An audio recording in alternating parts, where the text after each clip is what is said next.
I'm Jack Herater. I received the Air Force Space Pioneer Award for developing the first Pioneer three-axis stabilization approach for reconnaissance satellites. This was all declassified in 1996, so I can talk about it.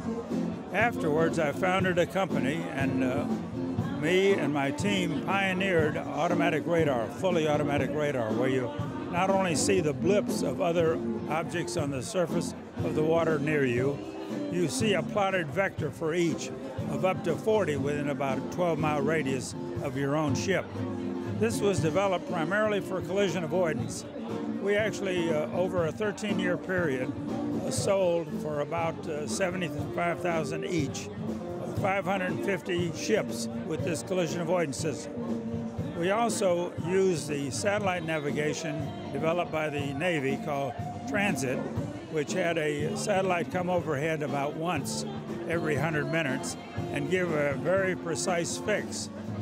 We pioneered the idea of combining satellite navigation with the ground system called Loran-C, developed prior to World War II, which stabilized it and gave a continuous fix of less than 100 meters for continuously, essentially 20 years before GPS did the same for merchant ships.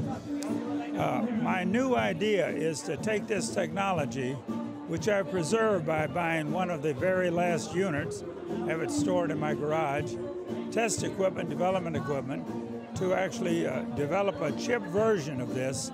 We sold a full chip version for nearly $125,000 compared to IBM $175,000 per ship. What I'm proposing is something that would be about 1/10 of this cost done with current chip technology. And this would not only be used for collision avoidance, anti-stranding like the SO disaster up in Alaska, but in addition, it would help aid in piracy avoidance. If you can see a plotted radar chip, and you would have to leave your radars and your plotter on full 24 hours, you would notice there was another vessel overtaking you and approaching you within a quarter of a mile or less. Once you notice this, if you turn around, and even if you're a tanker or a slow container ship, you can avoid or at least stretch out the time before you're boarded by these pirates. This would allow you to contact authorities and perhaps get some help. This is a technique that could also be used as part of a worldwide surveillance system, which the Iota Corporation recommended over a decade ago. At that time, they were thinking it had to be done with satellites.